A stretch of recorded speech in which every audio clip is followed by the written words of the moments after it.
तेरी कृपा हो जो मुझ पर सू, कुछ भी मैं कर जाऊं। Om Om. Welcome to my YouTube channel. आज की सेशन में हावर्ड गार्डनर की बहुबुद्धि सिद्धांत के बारे में चर्चा करेंगे और इस वीडियो में हम देखेंगे एनसीईआरटी में भी कितने प्रकार की बुद्धि का चर्चा किया गया है। तो चलते ही स्टार्ट करते अपने इस सेशन को। बुद्धि क्या है, तो बुद्धि के बारे में भी एक बार वीडियो बनाएंगे हम, उस पर बुद्धि के बारे में पूरा डिस्कस करेंगे। लेकिन आज की इस सेशन में केवल हावर्ड गार्डनर की बहुबुद्धि सिद्धांत के बारे में चर्चा करेंगे। हावर्ड गार्डनर की बहुबुद्धि सिद्धांत, इसमें हावर्ड गार्डनर की बहुबुद्धि सिद्धांत के बारे में हम देखेंगे। हावर्ड गार्डनर महोदय ने बुद्धि के 9 प्रकार बताए हैं, यानी कोई भी बच्चा या किसी भी व्यक्ति में 9 प्रकार की बुद्धि पाई जाती है।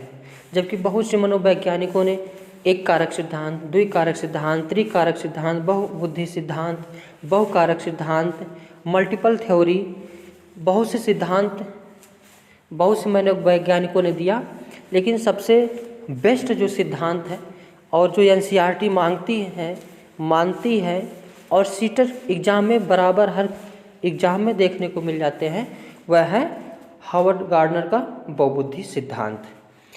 और उसमें इस वीडियो में हम ये भी देखेंगे कि एनसीईआरटी ने बुद्धि को कितने प्रकार से माना है।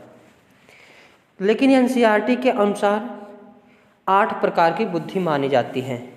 प्रश्न पूछेगा एनसीईआरटी के अनुसार बुद्धि कितने प्रकार की है, तो 8। और हावर्ड गार्डनर के अनुसार बुद्धि कितने प्रकार की है, तो 9। इस चीज़ को नहीं भूलना है।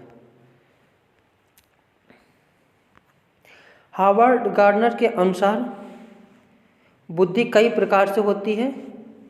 यह कोई एक क्षमता नहीं है, बल्कि कई प्रकार के बुद्धि का संयोजन है। अर्थात हावर्ड गार्डनर ने बुद्धि अधिगम के बारे साइकोलॉजी में अधिगम के बारे में चर्चा होती है, तो अधिगम के बारे में ही हावर्ड गार्डनर ने कहा है कि बुद्धि एक प्रकार की नहीं है, बल्कि कई प्रकार की का संयोजन है। अर्थात अधिगम भी कई प्रकार से होता है, यानी सभी बच्चों में कोई बच्चा डांसर निकलता है, कोई एथलीट निकलता है, कोई सिंगर निकलता है, तो हर प्रकार के बच्चों में अलग अलग बुद्धि होती है। तो वही चीज़ कहे हैं। आगे बढ़ते हैं, देखते हैं और पॉइंट। अब हावर्ड गार्डनर की जो 9 प्रकार की बुद्धि के बारे में बताए हैं, उनके बारे में चर्चा करते हैं। यहाँ से हर एक पॉइंट मोस्ट इम्पॉर्टेंट है, छाटा है। हावर्ड गार्डनर ने पहली बुद्धि बताई है शाब्दिक भाषाई बुद्धि, यानी इस प्रकार के जिस बच्चे में इस प्रकार की बुद्धि पाई जाती है, उस बच्चे में शब्दों और भाषा का ज्ञान होता है। जैसे वकील हो गए, कवि हो गए, पत्रकार हो गए। जैसे कुमार विश्वास और वकील हो गए। स्वामी विवेकानंद जी के भी अंदर कौन सी बुद्धि पाई जाती थी, तो शाब्दिक भाषाई बुद्धि। वकील के अंदर भी शाब्दिक भाषाई बुद्धि पाई जाती है, कवि के अंदर भी और पत्रकार के अंदर भी पाई जाती है। दूसरी बुद्धि है तार्किक गणितीय बुद्धि। इस प्रकार के जिस बच्चे में बुद्धि पाई जाती है, उसमें मैथ कैलकुलेशन अधिक होता है, यानी उनकी लॉजिकल इंटेलिजेंस पाई जाती है। वह अकाउंटेबल होते हैं, यानी बैंकिंग लाइन में जाते हैं, बैंकर होते हैं और साइंटिस्ट जो होते हैं, ये सभी के अंदर तार्किक गणितीय बुद्धि पाई जाती है। स्थानिक बुद्धि, इसमें अमूर्त तथ्यों के आधार पर मानसिक छवि बना लेना ही अमूर्त। जैसे आप कोई मकान बनाने वाला रहता है, उसको अगर खाली प्लाट दिखाओगे तो वह आपको बता देगा, हाँ यहाँ पे किचन रहेगा, यहाँ पे बाथरूम रहेगा, यहाँ पे बेडरूम रहेगा। सारे चीज़ का वहाँ पे बना नहीं है उसके, बल्कि उसके आधार पे जो है वह अपने दिमाग में अमूर्त विचारों के रूप में वह हर चीज़ कॉन्सेप्ट बना लेता है। इसमें जैसे मूर्तिकार के अंतर्गत यह बुद्धि पाई जाती है, चित्रकार में भी पाई जाती है, और आर्किटेक्चर, चित्रकार भी बहुत अच्छा अच्छा चित्र बना देते हैं जो कहीं आपको नहीं दिखेगा, वह अपने मस्तिष्क के ही हिसाब से बना देते हैं। तो स्थानिक बुद्धि किसमें पाई जाती है? मूर्तिकार हो गए, चित्रकार हो गए और आर्किटेक्चर। यहाँ पे फोर्थ प्रकार की है, यानी चौथी प्रकार की जो बुद्धि है, शारीरिक गतिक बुद्धि। यानी शारीरिक गतिक बुद्धि जिस बच्चे के अंदर होती है वह बनता है या तो अभिनेता जैसे बनेगा, अभिनेत्री बनेगी, लड़की है तो अभिनेत्री, लड़का है तो अभिनेता, एथलीट बनेगा, डांसर बनेगा, जैसे विराट कोहली हैं, खिलाड़ी हैं, इनमें भी शारीरिक गतिक बुद्धि पाई जाती है। यानी शरीर को गति प्रदान करने वाली बुद्धि जो होती है उसे हम शारीरिक गति बुद्धि कहते हैं।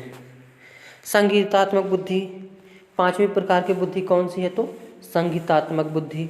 संगीतात्मक बुद्धि जिसके अंदर पाई जाती है वह बहुत बड़ा सिंगर होता है, एंटरटेनर होता है।